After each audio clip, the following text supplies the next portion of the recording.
un millionnaire arrive à l'improviste dans sa ferme et y découvre une mère célibataire et ses enfants. Le chemin de terre serpentait à travers le massif central comme une vieille cicatrice, poussiéreuse et oubliée du temps. Raphaël Lefebvre serrait le volant de sa voiture allemande, plus fort que nécessaire, sentant chaque nid de poule et chaque imperfection de la route secouer non seulement le véhicule, mais aussi quelque chose de profond en lui. 45 ans, dont les 20 derniers consacrés obsessionnellement à bâtir un empire technologique qu'il venait de vendre pour une somme qui couperait le souffle à n'importe qui. Et, pourtant, le voilà, fuyant Paris comme un condamné fuit sa propre ombre. Son psychologue avait été direct lors de leur dernière séance. Vous devez vous reconnecter à vos racines, Raphaël, retrouver ce que vous avez perdu en chemin.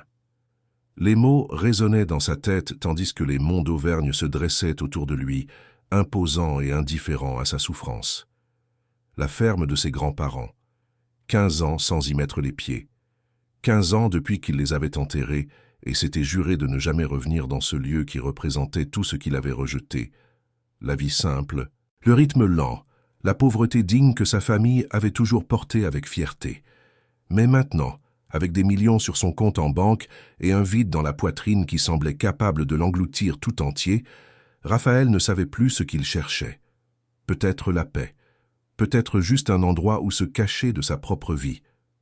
La propriété apparut au détour du virage suivant et Raphaël sentit son cœur se serrer.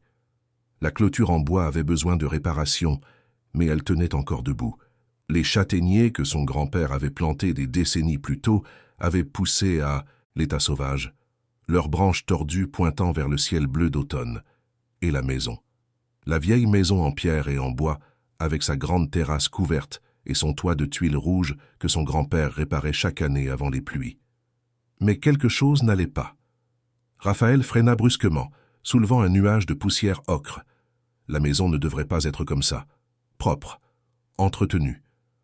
Du linge était étendu sur une corde qu'il ne savait même plus exister. De la fumée s'élevait paresseusement de la cheminée en pierre, et des fleurs. Quelqu'un avait planté des fleurs dans les parterres, que sa grand-mère entretenait, des parterres qui auraient dû être envahis par les mauvaises herbes depuis des années. Sa première pensée fut d'appeler la gendarmerie, des squatteurs, des profiteurs, des gens qui s'étaient emparés de ce qui lui revenait de droit. Mais quelque chose le poussa à sortir lentement de la voiture, ses pieds touchant le sol familier avec une étrangeté douloureuse. Il marcha jusqu'à la terrasse, chaque pas lourd de souvenirs et d'incertitudes. C'est alors que la porte s'ouvrit. La femme qui apparut sur le seuil n'était pas ce à quoi Raphaël s'attendait. Jeune, peut-être 30 ans, les cheveux, bruns attachés en une queue de cheval défaite, des yeux marrons écarquillés par une panique à peine dissimulée.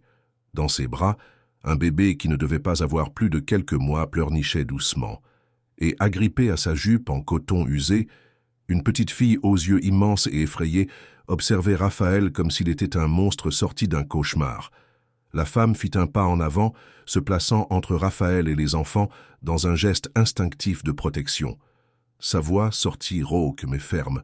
« Monsieur, vous êtes perdu? C'est une propriété privée. » Raphaël faillit rire de l'ironie. Elle parlait comme si elle était la propriétaire, comme si c'était lui l'intrus. « Je sais parfaitement que c'est une propriété privée, » répondit-il, essayant de garder une voix calme malgré la colère qui commençait à monter. « C'est ma propriété privée. Je m'appelle Raphaël Lefebvre. Mes grands-parents, Jean et Marie Lefebvre, étaient les propriétaires de cette ferme, et j'aimerais beaucoup savoir ce que vous faites ici. » Le visage de la femme se vida de toutes couleurs. Le bébé se mit à pleurer plus fort, sentant la tension de sa mère. La petite fille s'agrippa encore plus fort à la jupe, cachant son visage. Raphaël vit le moment exact où la terreur s'empara d'elle, mais il vit aussi autre chose, un défi, une détermination. Comme si, même en se sachant perdue, elle allait encore se battre. « Je peux tout vous expliquer, » dit-elle, la voix tremblante maintenant. « S'il vous plaît, donnez-moi une chance de m'expliquer. » Raphaël croisa les bras, s'appuyant contre le montant de la porte que son grand-père avait taillée à la main. « Je vous écoute. » La femme prit une profonde inspiration, serrant le bébé contre sa poitrine. « Je m'appelle Julie. Julie Bernard. Je n'avais nulle part. Où aller? J'étais enceinte avec ma fille, sans argent, sans rien. Un prêtre du village, le père Antoine, m'a dit que cette ferme était abandonnée depuis des années, que je pourrais peut-être rester ici un moment, le temps de me remettre sur pied. Alors vous avez simplement squatté ma propriété et vous vous êtes installé? La voix de Raphaël sortit plus dure qu'il ne l'aurait voulu. Je n'avais pas le choix. Les larmes commencèrent à couler sur le visage de Julie, mais elle ne les essuya pas, gardant les yeux fixés sur lui. Je dormais dans ma voiture. Ma fille avait froid, elle avait faim. J'acceptais n'importe quel travail, le ménage, la cuisine, tout ce qui se présentait, mais enceinte, personne ne voulait m'embaucher pour plus d'une journée. Quand je suis arrivé ici, la maison tombait en ruine. J'ai tout nettoyé, j'ai réparé ce que je pouvais. J'ai planté un potager derrière pour ne pas mourir de faim. Je ne suis pas venu ici pour voler quoi que ce soit. Je suis venu pour survivre. Raphaël regarda par-dessus son épaule à l'intérieur de la maison. Il pouvait voir le salon que sa grand-mère gardait toujours impeccable, maintenant simple mais bien rangé. Les vieux meubles qu'il pensait recouverts de poussière et d'abandon étaient propres, certains même réparés. Il y avait des jouets de la petite fille dans un coin, simples et peu nombreux, mais organisés. Dans l'air flottait une odeur de cuisine maison. « Depuis combien de temps êtes-vous ici ?»« 6 mois, répondit Julie à voix basse. « Mon fils est né ici, seul. Je n'avais même pas d'argent pour l'hôpital. » Raphaël sentit quelque chose bouger en lui, quelque chose qu'il ne pouvait nommer. Il regarda la petite fille agrippée à sa mère, ses grands yeux remplis de peur. Le bébé qui pleurait. Julie qui, même terrifiée, gardait la tête haute, protégeant ses enfants jusqu'au bout. Il pouvait appeler les gendarmes. Il en avait parfaitement le droit. C'était sa propriété, son héritage, son refuge que cette femme avait envahi sans permission. Mais quand il ouvrit la bouche pour le dire, les mots qui sortirent furent autres. « Je vais entrer. Je prends mes affaires dans la voiture et je m'installe dans mon ancienne chambre. Vous restez où vous êtes pour l'instant. Demain, on en reparlera sérieusement. » L'expression de Julie fut un choc pur. « Comment? Ça? Vous m'avez entendu ?» Raphaël se tourna pour retourner à sa voiture, sentant les yeux de la femme plantés dans son dos. Et encore une chose, ce bébé doit arrêter de pleurer. Ça me donne mal à la tête. Il n'attendit pas de réponse. Il prit ses valises dans le coffre, des valises chères remplies de vêtements qui ne conviendraient jamais à la vie à la campagne, et retourna à la maison. Julie s'était écartée, adossée au mur du salon avec les enfants, observant chacun de ses mouvements comme un animal traqué observe un prédateur. Raphaël monta les escaliers en bois qui grinçaient sous ses pieds, chaque marche un souvenir. Sa chambre d'enfant était au bout du couloir, la porte fermée comme si elle l'avait attendu toutes ces années. Quand il l'ouvrit, l'odeur de renfermé et de temps suspendu le frappa comme un coup de poing. Mais Julie avait nettoyé là aussi. Pas parfaitement, mais elle avait essayé.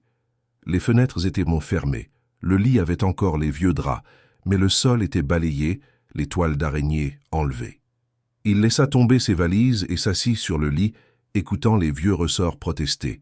En bas, il pouvait entendre Julie calmer le bébé, sa voix douce chantant une berceuse que sa propre grand-mère avait l'habitude de chanter. La petite fille demanda quelque chose à voix basse et Julie répondit avec patience, expliquant que tout allait bien, qu'il ne fallait pas avoir peur. Raphaël se passa les mains sur le visage, fatigué d'une manière que le sommeil ne pourrait jamais guérir. Qu'était-il en train de faire? Pourquoi ne l'avait-il pas expulsé immédiatement? Peut-être parce que dans ses yeux, il avait reconnu quelque chose de familier. Le désespoir de celui qui se bat pour survivre, la détermination de celui qui n'a rien à perdre. Il connaissait bien ce regard. Il l'avait vu dans le miroir tous les jours pendant des années, en bâtissant son entreprise à partir de rien, travaillant 18 heures par jour, sacrifiant tout. La différence, c'est que lui se battait pour l'argent et le succès. Elle se battait pour ses enfants. Et d'une certaine manière, cela faisait toute la différence. La nuit tomba sur le massif central, avec le poids de 1000 silences. Raphaël resta dans sa chambre jusqu'à ce que la faim le terrasse enfin, l'obligeant à descendre les escaliers grinçants à la recherche de quelque chose à manger. La maison était étrangement calme. Par la fenêtre de la cuisine, il pouvait voir Julie à l'arrière, près du potager qu'elle avait mentionné, endormant le bébé dans une sorte de berceau improvisé fait de caisses en bois. La petite fille jouait à côté, parlant doucement à une poupée de chiffon usée. La cuisine, que sa grand-mère tenait comme un sanctuaire de cocottes en fonte et d'herbes aromatiques, était transformée, mais reconnaissable. Julie avait tout gardé organisé, propre. Dans le vieux réfrigérateur qui fonctionnait miraculeusement encore, Raphaël trouva peu de choses, des œufs, quelques légumes, du potager, un morceau de fromage. Sur la cuisinière à bois, une marmite de ragoût encore tiède exhalait une odeur qui le transporta des décennies en arrière. Il était en train de se servir quand il entendit des pas légers à la porte.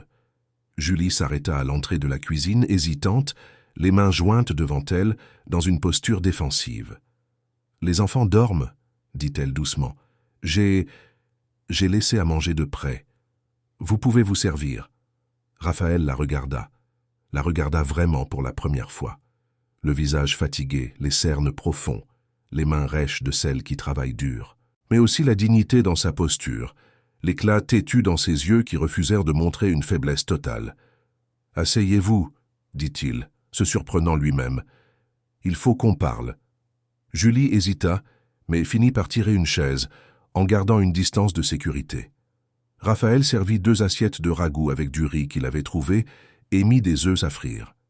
Ils mangèrent en silence pendant quelques minutes, le genre de silence lourd et inconfortable qui précède les conversations difficiles. « Racontez-moi toute l'histoire, dit finalement Raphaël. Depuis le début.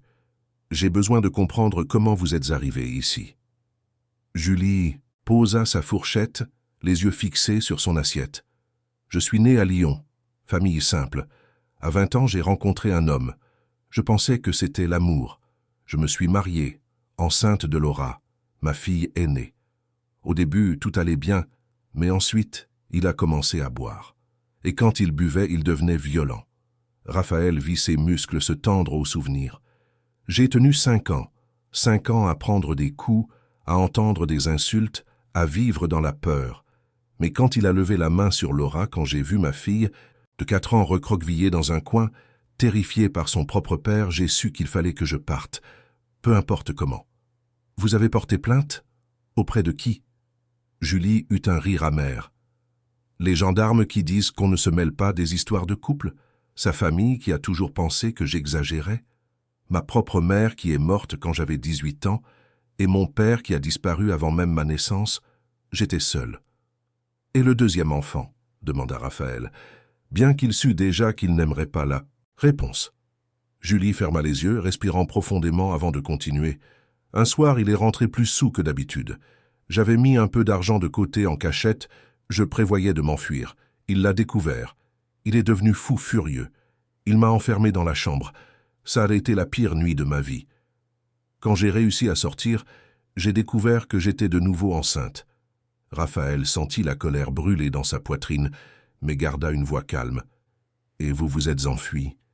J'ai pris Laura le peu que je pouvais emporter et je suis parti au milieu de la nuit. Il était effondré, ivre-mort. Je n'ai pas regardé en arrière. J'ai passé 3 mois à dormir dans la voiture, à accepter des petits boulots d'une journée, d'une demi-journée, n'importe quoi. Mais enceinte, personne ne voulait m'engager longtemps. L'argent s'est épuisé. L'essence aussi. Et j'étais désespéré. C'est là que vous avez rencontré le prêtre? Le père Antoine. Un homme bon. Il m'a donné à manger, des vêtements pour Laura. Il m'a parlé de cette ferme, m'a dit qu'elle était abandonnée depuis des années, que je pourrais peut-être y rester le temps, d'accoucher, de m'organiser. Il m'a amené jusqu'ici, m'a aidé les premiers jours. Raphaël absorba tout, digérant l'information. Et pendant ces 6 mois, j'ai nettoyé la maison, j'ai réparé ce que je pouvais, j'ai planté le potager. Le père Antoine me trouve des petits boulots au village de temps en temps, des ménages, de la couture. Ce n'est pas grand-chose, mais ça permet d'acheter le strict nécessaire. Du lait pour le bébé, quelques trucs que je ne peux pas faire pousser. Julie le regarda droit dans les yeux, son regard brillant. « Je sais que je n'ai aucun droit d'être ici. Je sais que j'ai envahi votre propriété. Mais je vous jure devant Dieu que je ne suis pas venu pour voler. Je suis venu parce que c'était ça, ou voir ma fille mourir de faim dans la rue. Je suis venu parce que je n'avais plus aucun autre endroit au monde où aller. » Le silence qui suivit fut différent. Raphaël regarda autour de lui dans la cuisine, les détails qu'il commençait à remarquer. la cuisinière à bois qu'elle avait réussi à faire fonctionner à nouveau. Les vieilles casseroles de sa grand-mère, toutes propres et bien rangées, les rideaux, rapiécés mais propres, le plancher balayé et ciré. « Vous avez beaucoup travaillé ici, dit-il finalement. J'ai essayé de bien m'en occuper, d'honorer ce lieu. » Julie déglutit. « Si vous voulez que je parte demain matin, je partirai. Je vous demande juste une journée pour trouver un autre endroit pour les enfants. S'il vous plaît. » Raphaël se leva, marcha jusqu'à la fenêtre. Dehors, la nuit était claire, pleine d'étoiles qu'il ne voyait plus depuis des années dans la pollution de Paris. Les montagnes étaient des ombres sombres contre le ciel, solides et éternels. « Ça fait combien de temps que vous n'avez pas dormi une nuit complète ?» La question prit Julie au dépourvu. « Pardon ?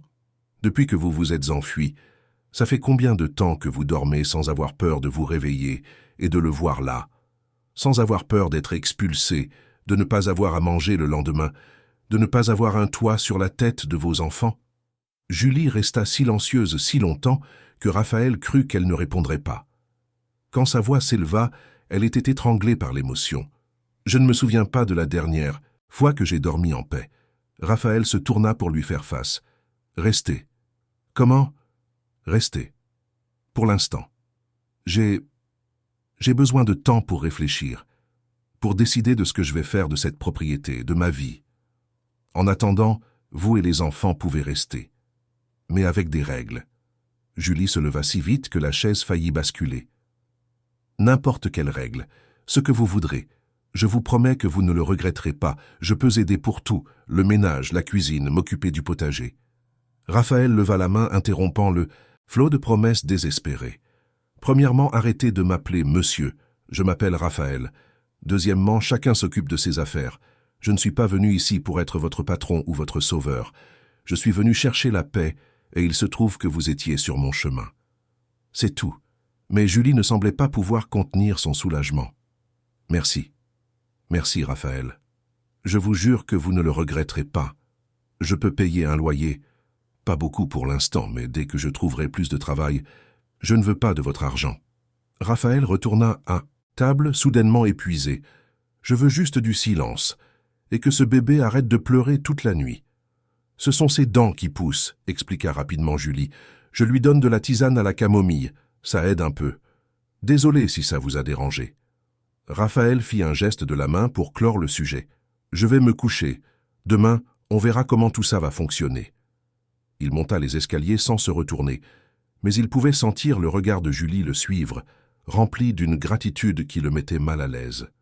Dans sa chambre, il s'allongea sur le vieux lit et fixa le plafond, écoutant les bruits nocturnes de la ferme, les grillons, le vent dans les arbres. Au loin, le murmure bas de Julie calmant le bébé qui s'était réveillé. Il était venu chercher la paix, des réponses au vide qui le consumaient. Il ne s'attendait pas à trouver une famille entière occupant son refuge. Il ne s'attendait pas à voir dans les yeux d'une inconnue le même désespoir qu'il ressentait, bien que pour des raisons si différentes. Son psychologue lui avait dit de se reconnecter à ses racines. Peut-être que le destin avait un sens de l'humour très particulier. Ou peut-être, pensa Raphaël avant de finalement s'endormir, peut-être y avait-il un but à tout cela qu'il ne parvenait pas encore à voir. Dans le salon en bas, Julie berçait son fils dans ses bras, des larmes silencieuses roulant sur son visage. Pour la première fois depuis des mois, ce n'étaient pas des larmes de désespoir. C'étaient des larmes de soulagement, d'un espoir fragile et effrayé, mais un espoir tout de même. Laura dormait enroulée dans une couverture usée sur le canapé, enfin tranquille. Et pour la première fois depuis sa fuite, Julie s'autorisa à penser que peut-être, juste peut-être, tout pourrait bien se passer. Les premiers jours furent marqués par une danse prudente d'évitement mutuel. Raphaël se levait tôt et partait pour de longues marches à travers les châtaigneraies que son grand-père avait plantées des décennies plus tôt. Des arbres tordus et anciens qui produisaient encore des fruits malgré l'abandon. Julie se déplaçait dans la maison comme une ombre, s'occupant des enfants, du potager, des tâches ménagères, toujours attentive à ne pas croiser son chemin plus que nécessaire. Mais il était impossible de garder ses distances pour toujours dans une maison qui, bien que grande, n'avait qu'un nombre limité de pièces. Et il y avait une variable qu'aucun des deux n'avait envisagée.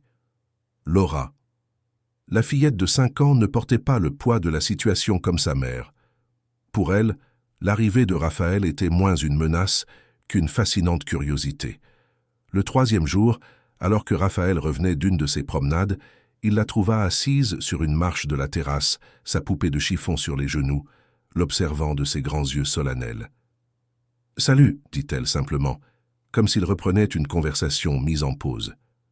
Raphaël s'arrêta, ne sachant pas trop comment réagir. « Salut. C'est toi le propriétaire de la maison ?»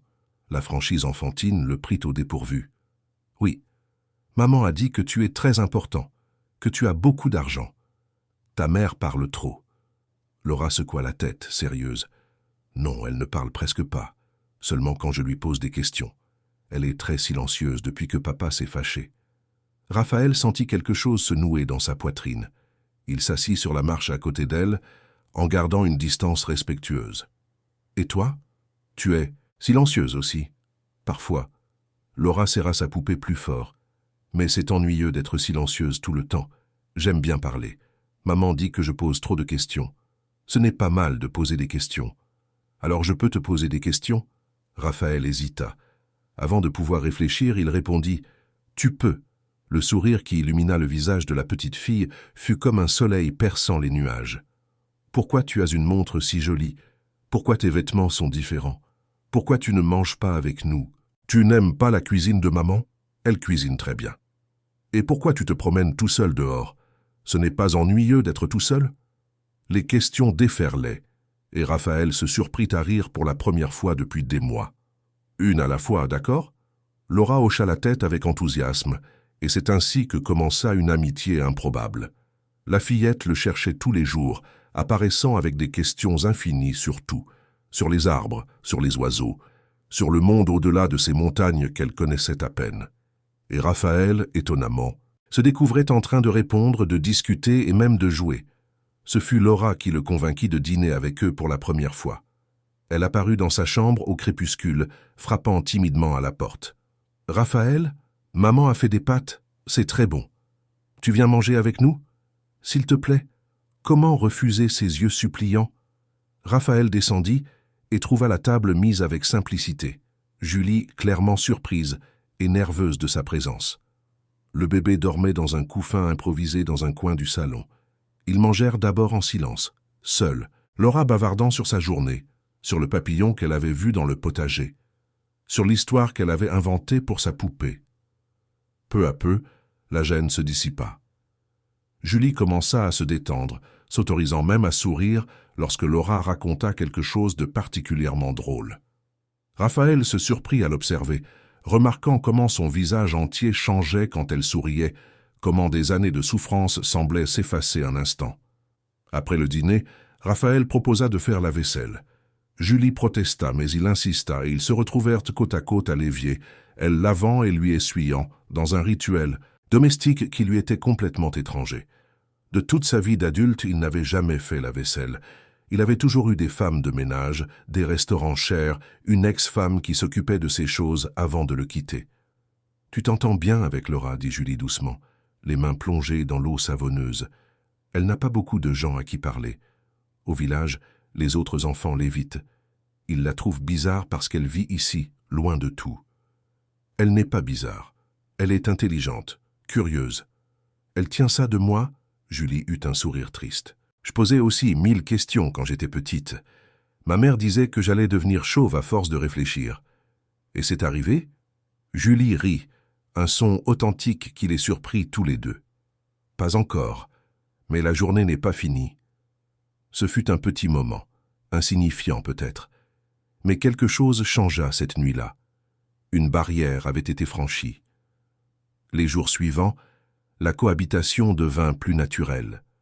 Raphaël commença à prendre le petit déjeuner avec eux, Laura toujours au centre, construisant des ponts entre les deux adultes avec son innocence. Il lui parlait de technologie, lui montrait des photos de la ville sur son ordinateur portable, lui expliquait le fonctionnement de choses qu'elle n'avait jamais vues. Elle, en retour, lui apprenait les choses simples, comment identifier les fleurs que les abeilles préféraient, quelle pierre du ruisseau voisin était la meilleure pour faire des ricochets, comment écouter le silence de la montagne. Un après-midi, Raphaël trouva Julie en train de lutter pour réparer une clôture cassée derrière la maison. Elle avait le bébé attaché dans son dos avec un tissu, les mains pleines d'échardes, la sueur perlant sur son visage malgré la fraîcheur de l'après-midi.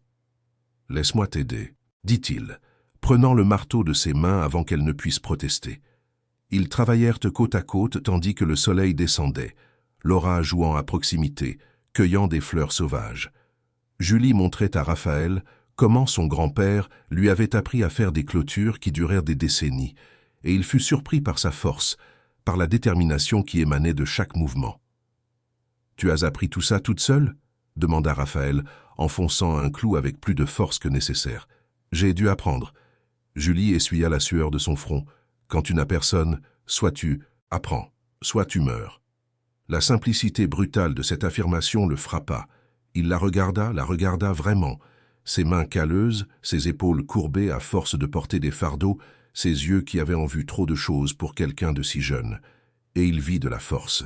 Pas la force qu'il connaissait, celle des affaires et des réussites professionnelles, mais quelque chose de plus fondamental, la force de celle qui refuse d'abandonner, quoi qu'il arrive.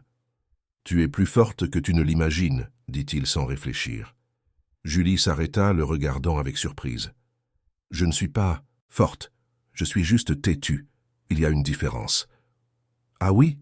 Elle réfléchit à la question. « Être fort, c'est choisir de se battre. Être têtu, c'est ne pas pouvoir s'arrêter de se battre, même quand on devrait. Je crois que je suis la deuxième. Et si je te disais que tu es les deux ?» Julie détourna le regard, mais Raphaël vit le rouge lui monter aux joues. Ils se concentrèrent sur leur travail, mais quelque chose avait encore changé. Une compréhension mutuelle commençait à se former. Cette nuit-là, après que les enfants se furent endormis, Raphaël trouva Julie sur le porche, regardant le ciel étoilé. Il s'assit à côté d'elle sans demander la permission, deux étrangers partageant le même espace, la même solitude. « Merci, » dit doucement Julie. « Pourquoi ? » De ne pas m'avoir expulsé, de laisser mes enfants avoir un toit, d'être gentil avec Laura. Pour tout. Raphaël resta silencieux, observant les étoiles qui semblaient aussi proches qu'il aurait pu les toucher. « Tu te souviens quand tu m'as demandé si j'étais important ? Oui, je l'étais, du moins je le croyais. J'ai bâti une entreprise à partir de... Rien, j'ai travaillé jour et nuit pendant 20 ans. Je l'ai vendue pour des millions. J'ai obtenu tout ce que j'avais toujours voulu. Et maintenant, je suis assis sur un vieux Porsche, à discuter avec une inconnue qui a squatté ma propriété, et c'est le premier moment depuis des années où je me sens presque en paix. » Il eut un rire sans joie. « Quelle sorte de succès est-ce là ?» Julie l'étudia de ses yeux perspicaces. « Le genre de succès dont vous avez découvert que vous ne vouliez pas vraiment. » Exactement. Ils restèrent là, pendant des heures, parlant de vie qui n'aurait pas pu être plus différente. Il lui parla de son mariage raté, de son ex-femme qu'il avait quittée parce qu'elle avait épousé un drogué du travail, pas un mari. Des amis qui n'étaient que des contacts professionnels, du vide que le succès avait laissé. Elle lui parla de rêves abandonnés, de son désir de devenir institutrice avant de devoir quitter l'école pour travailler, d'aimer quelqu'un qui s'était transformé en monstre, de la culpabilité d'avoir mis un enfant au monde au milieu du chaos. Quand l'aube commença à poindre, ils avaient tous deux partagé plus qu'ils ne l'avaient prévu. Et quand ils se dirent au revoir pour aller dormir, ce fut avec l'étrange sentiment que peut-être, dans ce lieu oublié dans les montagnes, deux personnes perdues avaient commencé à se trouver. Les semaines suivantes apportèrent des changements subtils mais profonds. La ferme, qui était endormie depuis si longtemps, commença à se réveiller sous les soins conjoints de Raphaël et Julie. Lui, qui n'avait jamais travaillé de ses mains pour autre chose que taper sur un clavier, se découvrit en train d'apprendre à réparer des toits, à tailler des arbres, à préparer la terre. Julie enseignait avec patience, partageant les connaissances qu'elle avait acquises durant ses mois de survie solitaire. Raphaël commençait à comprendre pourquoi son grand-père aimait tant cet endroit. Il y avait une satisfaction différente à voir quelque chose grandir sous ses soins, à réparer quelque chose de ses propres mains, à finir la journée physiquement fatigué, mais étrangement satisfait. C'était si différent de la fatigue mentale et émotionnelle qu'il avait poursuivie à Paris. Un matin, il fut réveillé par Laura qui frappait à sa porte. « Raphaël, Raphaël !» Viens voir. » Encore à moitié endormi, il l'a suivi jusqu'au potager. Là, fière comme une petite générale, Laura pointa du doigt les premières pousses d'une plantation qu'ils avaient faite ensemble 2 semaines plus tôt. « Regarde, ça a poussé. Tu as vu? On a planté et ça a poussé. » La joie pure sur son visage était contagieuse. Raphaël s'accroupit à côté de la fillette, examinant les pousses délicates. « Ça a poussé, en effet. Tu t'en es bien occupé. »« On s'en est bien occupé, » corrigea Laura. « Toi aussi tu as aidé. On est une équipe. Une équipe. » Le mot résonna dans la tête de Raphaël, alors qu'il retournait à la maison. Quand avait-il fait partie d'une véritable équipe pour la dernière fois? Pas une équipe d'entreprise motivée par des objectifs et des profits, mais quelque chose de réel, avec des gens qui se souciaient les uns des autres. Cet après-midi-là, alors que Raphaël essayait de réparer le vieux tracteur de son grand-père, Julie apparut avec une carafe de citronnade fraîche et un sourire timide. « J'ai pensé que tu pourrais avoir soif. » Il accepta le verre avec gratitude, ses doigts effleurant les siens un instant qui parut durer plus longtemps qu'il n'aurait dû. « Merci. Mais je crois que je vais devoir appeler quelqu'un qui s'y connaît en tracteur. Ça dépasse mes compétences. » Julie rit, un son que Raphaël découvrait qu'il aimait de plus en plus entendre. « Laisse-moi voir. Mon oncle avait un tracteur. J'ai appris quelques trucs. » À sa grande surprise, Julie se pencha et commença à examiner le moteur avec expertise, ses mains habiles, identifiant le problème en quelques minutes. C'était une pièce desserrée, quelque chose de simple que Raphaël n'aurait jamais trouvé. « Voilà, essaye maintenant. » Raphaël tourna la clé et le moteur s'éveilla dans un vrombissement satisfaisant. Il regarda Julie avec une admiration sincère. « Tu ne cesses de me surprendre. » Elle haussa les épaules, mais le plaisir était visible sur son visage. « J'ai appris qu'il fallait que je sois utile. Plus je sais faire de choses, plus j'ai de chances de trouver du travail, de survivre. Tu n'as plus besoin de survivre comme ça. Pas ici. » Les mots sortirent avant que Raphaël ne puisse y penser, mais il ne les retira pas. Julie le fixa, quelque chose de non dit flottant entre eux. « Raphaël, je ne peux pas m'habituer à ça. » « À t'avoir ici à la sécurité, parce qu'un jour tu retourneras à ta vie, et je devrais de nouveau faire face à la réalité. Je ne peux pas me faire d'illusions. Qui a dit que j'allais repartir? Tu ne peux pas rester ici pour toujours. Tu as une vie là-bas, de l'argent, des affaires, un monde entier. Et si je ne voulais plus de ce monde? » Le silence qui suivit fut lourd. Julie détourna le regard, s'essuyant les mains pleines de graisse sur un chiffon. « Ne dis pas ça, s'il te plaît. C'est plus facile.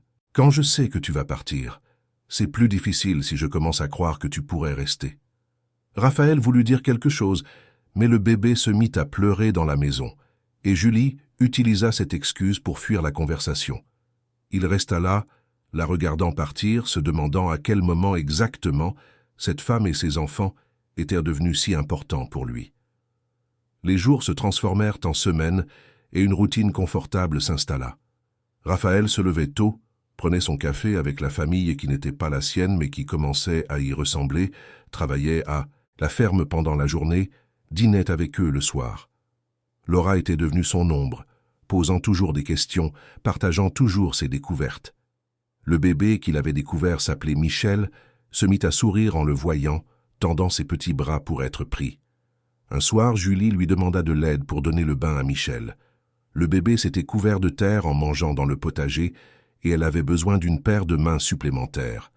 Raphaël, qui n'avait jamais tenu un bébé de sa vie avant de connaître Michel, se retrouva à rire tandis que l'enfant éclaboussait de l'eau partout, les trempant tous les deux. « Tu te débrouilles bien, » commenta Julie en séchant le bébé avec une serviette. « Pour quelqu'un qui n'a jamais fait ça. Je n'ai jamais fait beaucoup de choses que je fais maintenant. Tu m'apprends un nouveau monde. C'est un monde très différent du tien. » « Oui. » Raphaël prit Michel dans ses bras, le bébé agrippant son doigt avec force. « Mais c'est peut-être le monde que j'ai toujours voulu sans le savoir. » Laura les interrompit, demandant à Raphaël de lui lire une histoire. C'était un rituel qu'ils avaient établi ces dernières semaines. Il s'installa sur le vieux canapé, Laura d'un côté, Michel s'endormant dans ses bras de l'autre, Julie assise à proximité en train de raccommoder des vêtements. De l'extérieur, n'importe qui aurait pensé qu'ils étaient une vraie famille.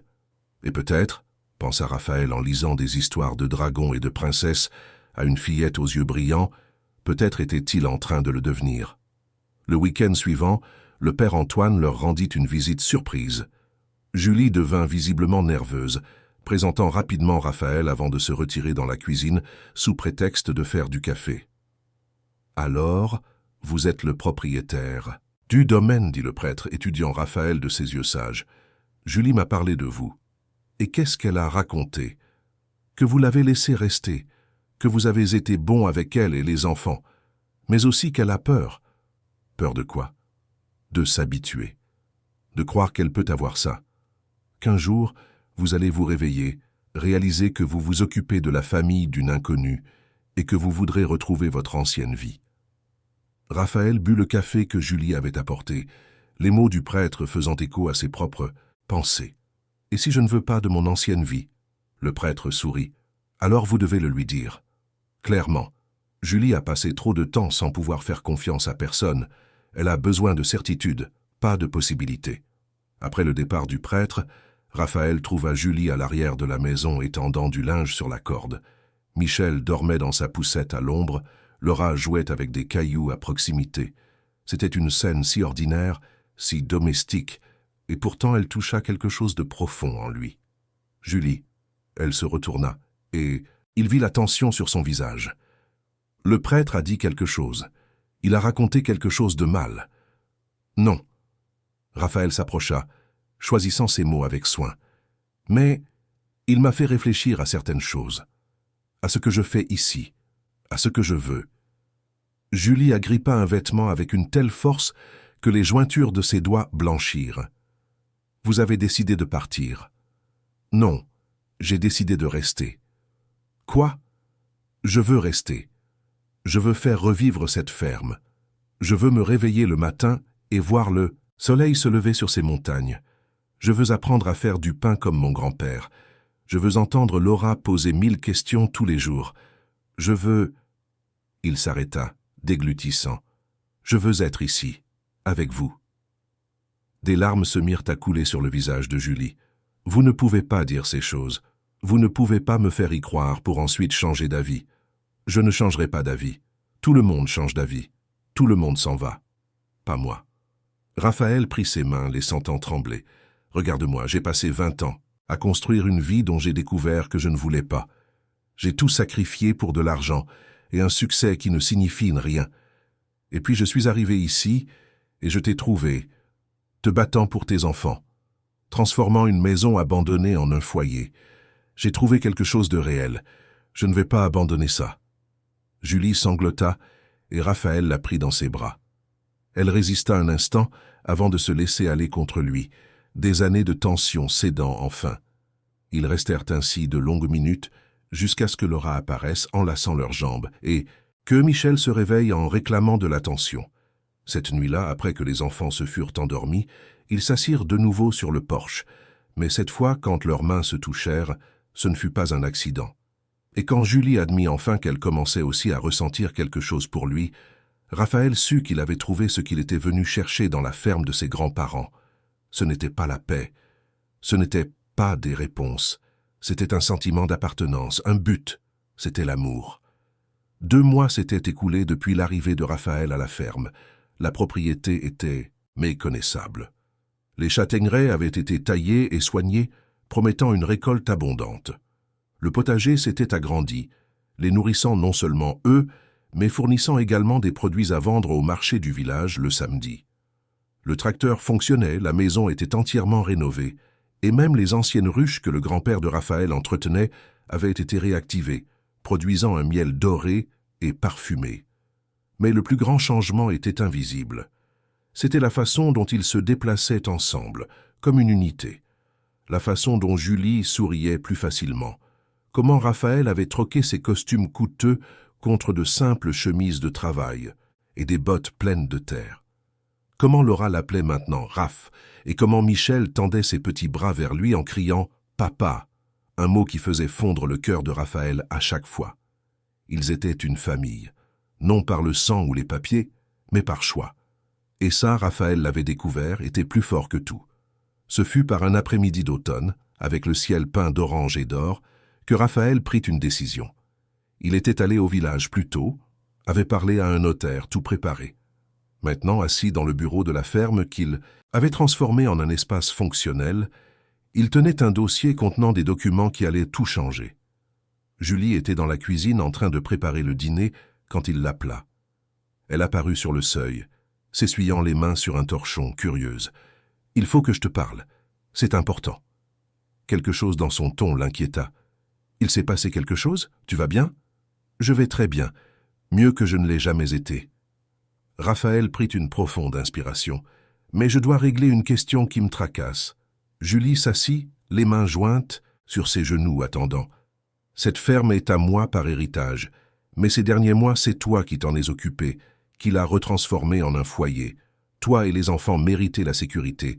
Vous méritez de savoir que vous ne serez pas expulsés, que vous aurez toujours un endroit à vous. » « Raphaël, on en a déjà parlé, tu as dit qu'on pouvait rester. »« Je sais, mais il faut que ce soit officiel, légal. » Il poussa le dossier vers elle. « C'est pourquoi j'ai fait préparer un acte de donation. Je te transfère la propriété. » Le silence qui suivit fut absolu. Julie regarda le dossier comme si c'était un serpent prêt à mordre. Lentement, elle l'ouvrit et lut les documents. Quand elle leva les yeux, il y avait des larmes dans ses yeux, mais aussi autre chose. De la colère. « Non? Comment ça, non? » « Je n'accepte pas. » Julie repoussa le dossier, les mains tremblantes. « Je n'accepterai pas. » Raphaël était déconcerté. « Julie, j'essaie de te donner une sécurité, de garantir que toi et les enfants auraient toujours un foyer. » Elle se leva brusquement, la chaise raclant le sol. « Tu ne comprends pas? Tu ne comprends vraiment pas? Comprendre quoi ?» Julie se passa les mains sur le visage, essayant de contrôler ses émotions. « J'ai fui un homme qui me traitait comme sa propriété, qui pensait pouvoir faire ce qu'il voulait de moi parce que je dépendais de lui financièrement. J'ai passé des mois à me battre pour me prouver que je valais quelque chose, que je pouvais survivre seul, que je n'avais besoin de la charité de personne. »« Ce n'est pas de la charité, » protesta Raphaël en se levant à son tour. « C'est de l'amour. C'est vouloir prendre soin de toi. C'est de la pitié, » cria Julie. Puis elle se couvrit la bouche, surprise par son propre volume. Dehors, Laura arrêta de jouer, regardant la maison avec inquiétude. Julie baissa la voix, mais l'intensité demeura. « C'est toi qui as pitié de la pauvre femme qui a squatté ta maison. C'est toi qui veux faire de moi ton projet caritatif pour te sentir mieux dans ta peau. Tu sais que ce n'est pas ça. »« Ah oui ?» Les larmes coulaient maintenant librement sur son visage. « Tu es un homme riche qui est venu ici chercher un but. Et tu m'as trouvé vulnérable et désespéré, et tu as décidé que me sauver comblerait le vide en toi. Mais je n'ai pas besoin d'être sauvée, Raphaël. J'ai besoin de savoir que je peux me sauver toute seule. » Raphaël eut l'impression d'avoir reçu un coup de poing. « Tu penses que c'est ça? Que tu n'es qu'un projet pour moi? »« Je ne sais pas ce que je suis pour toi, » sanglota Julie. « Je sais que tu es bon, je sais que tu tiens à nous, mais je ne peux pas accepter cette ferme comme un cadeau, comme si je n'avais rien fait pour la mériter, comme si ma seule valeur était d'être la pauvre femme que tu as secourue. Alors que veux-tu » Raphaël était maintenant désespéré. « Qu'est-ce que je dois faire pour que tu comprennes que ce n'est pas de la pitié, que toi et les enfants signifiez tout pour moi ?» Julie le fixa les yeux rouges mais la voix ferme. « Je veux avoir ma dignité. Je veux savoir que je peux subvenir à mes besoins. Je veux que quand les gens me regardent, ils voient quelqu'un qui a travaillé pour ce qu'elle a, pas quelqu'un qui a été entretenu par la bonté d'un homme riche. J'ai lutté si dur pour garder ma dignité, Raphaël. Je ne vais pas y renoncer maintenant. » La révélation frappa Raphaël comme un éclair.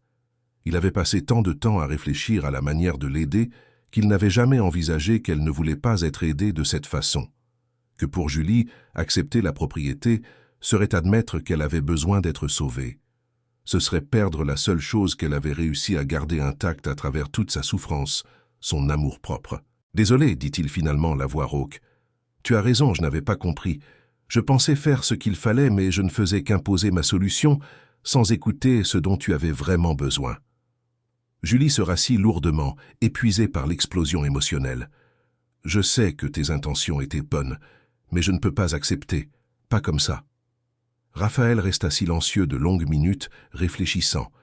Puis, lentement, une idée commença à se former. Et si ce n'était pas un cadeau? Comment ça? Et si je t'embauchais? Officiellement, comme gérante de la ferme, tu fais déjà ce travail. Tu t'occupes du potager, des ruches. Tu vends les produits au marché, tu fais tout fonctionner. Tu mérites d'être payé pour ça. Julie le regarda avec méfiance. Raphaël, tu n'as pas besoin d'inventer un emploi juste pour me donner de l'argent.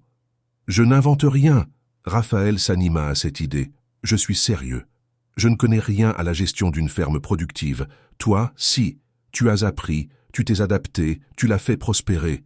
J'ai besoin de quelqu'un qui sait ce qu'il fait. Et cette personne, c'est toi. Julie hésita.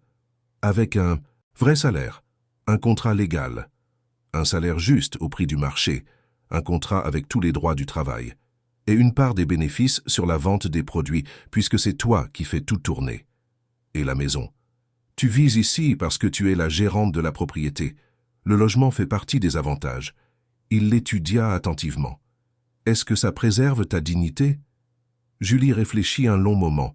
Finalement, elle hocha lentement la tête. Ça, je peux l'accepter. Ça, je le mérite, parce que j'ai travaillé pour ça. Raphaël sentit le soulagement l'envahir. Alors, tu acceptes? J'accepte, mais à une condition. Laquelle? Tu me laisses faire mon travail, sans interférer juste parce que tu te sens coupable ou protecteur. Tu me fais confiance, tu sais que je sais ce que je fais. Je te fais confiance. Raphaël tendit la main. Marché conclu? Julie serra sa main, un sourire apparaissant enfin à travers ses larmes. Marché conclu, patron. Ils rirent, la tension se dissipant enfin. Mais quand Raphaël retira sa main, Julie la retint. Raphaël, il y a encore une chose. Dis-moi. Je sais que tu as des sentiments pour moi. J'en ai aussi pour toi. Elle regarda leurs mains enlacées. Mais j'ai peur. Très peur. J'ai passé tellement de temps dans une relation où je ne valais rien que je ne sais pas si je peux faire confiance à nouveau. Je ne sais pas si je peux m'ouvrir comme ça. Tu n'as pas besoin d'être sûr maintenant, dit doucement Raphaël. Tu n'as rien à promettre. On va y aller doucement, à ton rythme. Je veux juste que tu saches que je suis là et que je n'irai nulle part. Tu le promets? Même quand ce sera difficile? Même quand je paniquerai et que j'essaierai de fuir parce que c'est ce que j'ai appris à faire? Je le promets. Surtout quand ce sera difficile. Julie hocha la tête, puis, dans un mouvement qui les surprit tous les deux, elle se pencha et l'embrassa sur la joue. Merci. De comprendre. De respecter ce dont j'ai besoin. Toujours. Cette nuit-là, Raphaël prépara de nouveaux documents. Non pas un acte de donation, mais un contrat de travail. Et quand il signa, faisant de Julie officiellement la gérante du domaine du Mont-Vert, il sentit qu'il faisait plus que corriger une erreur. Il honorait sa force. Il reconnaissait que le véritable amour ne consiste pas à sauver quelqu'un. Il consiste à marcher à ses côtés, en respectant, en soutenant, mais sans jamais rabaisser. 1 an plus tard, de nouveau l'automne sur le Massif central. Mais quelle différence une année pouvait faire? Raphaël était au sommet de la colline, regardant la propriété qui s'étendait en contrebas comme un tableau peint de couleurs chaudes. Les châtaigneraies avaient produit leur première récolte abondante depuis une décennie. Les ruches bourdonnèrent de productivité, donnant un miel qui avait déjà remporté un prix à la foire régionale. Le potager agrandi nourrissait non seulement la famille, mais fournissait également des produits biologiques à 3 restaurants du village et au marché hebdomadaire que Julie gérait avec une main de fer et un sourire accueillant. La maison avait été entièrement rénovée. Le nouveau toit brillait sous le soleil, les murs de pierre avaient été nettoyés et renforcés, les fenêtres remplacées. La terrasse avait maintenant des chaises confortables où ils passèrent leur soirée à discuter, à planifier, à rêver. Ce n'était pas le luxe, c'était mieux. C'était un foyer. Raphaël entendit des rires venant du potager et sourit. Laura, maintenant âgée de 6 ans et demi, apprenait à Michel à identifier différentes plantes. Le garçon, de presque 2 ans, courait après sa sœur avec la coordination incertaine mais déterminée de la petite enfance, criant des mots qui avaient presque un sens. Il avait commencé à faire ses premiers pas 3 mois plus tôt et son premier mot clair avait été « papa » en regardant droit vers Raphaël. Raphaël n'oublierait jamais ce moment. La façon dont Julie avait pleuré, la main sur la bouche. La façon dont Laura avait sauté de joie.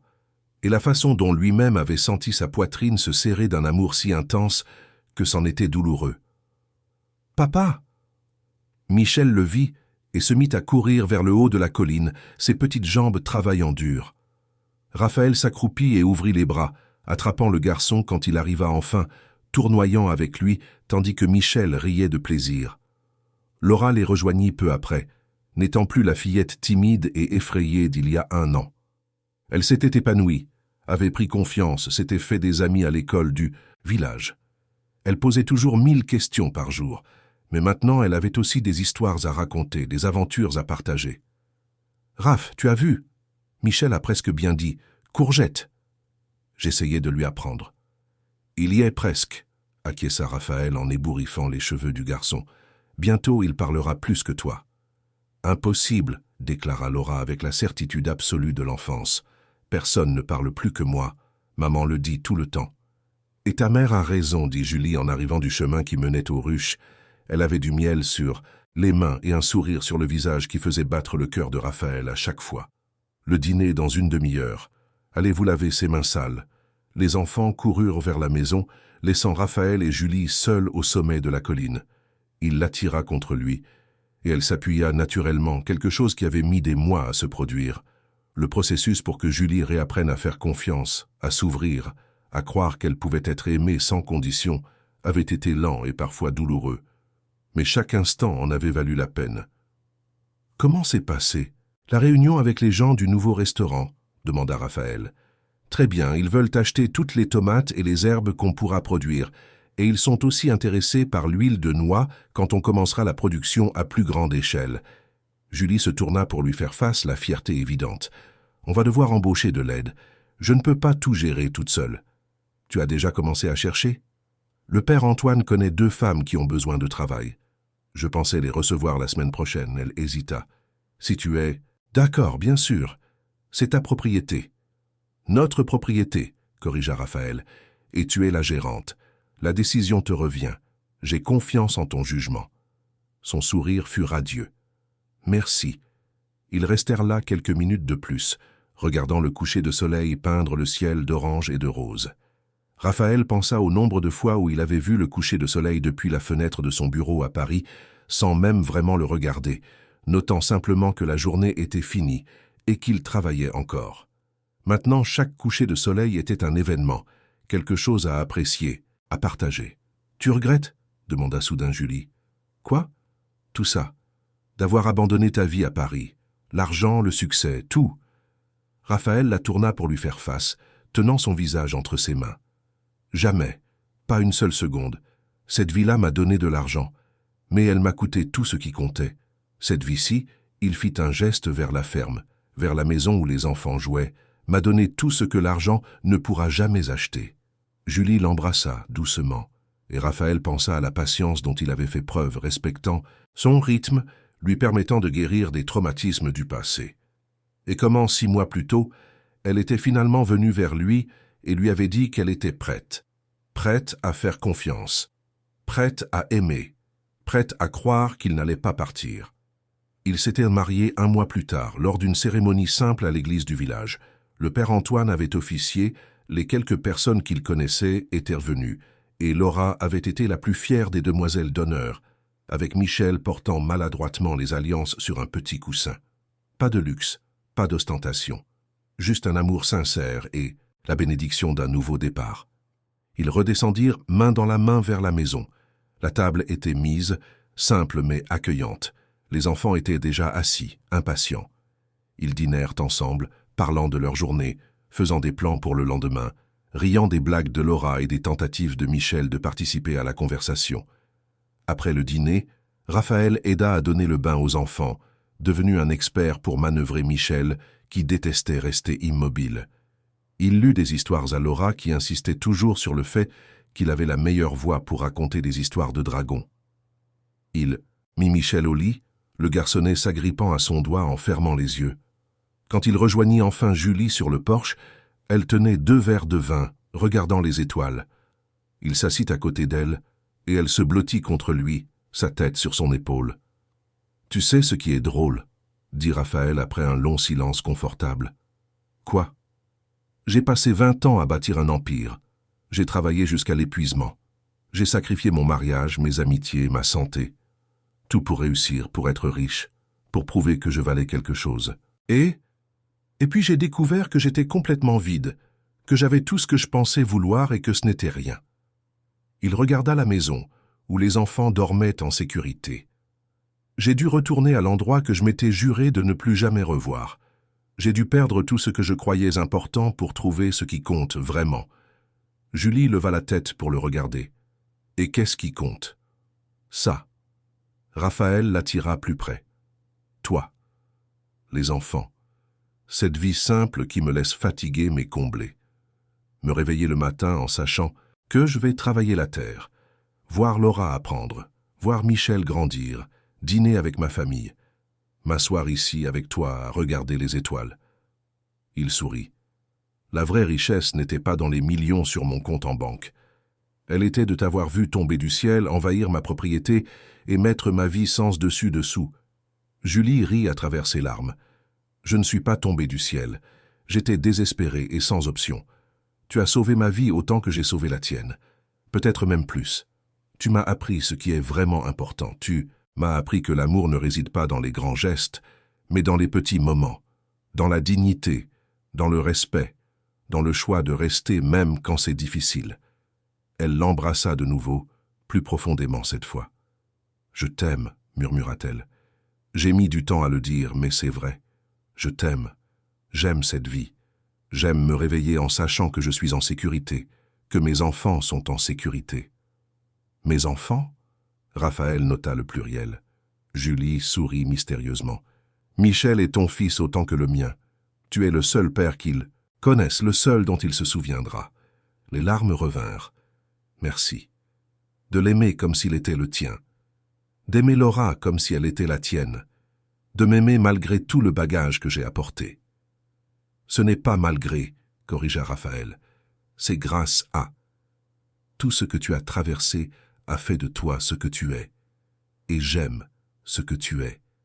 La guerrière, la survivante, la femme qui a refusé d'abandonner même quand tout semblait impossible. » Ils restèrent là tard dans la nuit, parlant de leurs projets pour la ferme, des rêves qu'ils pouvaient maintenant rêver. Ensemble. Julie voulait développer la production de miel. Raphaël voulait lancer un projet éducatif, faire venir des enfants de la ville pour leur apprendre l'agriculture durable. Ensemble, ils allaient transformer cette ferme non seulement en une entreprise prospère, mais en un héritage. Quand ils rentrèrent enfin, Raphaël s'arrêta à la porte des chambres des enfants.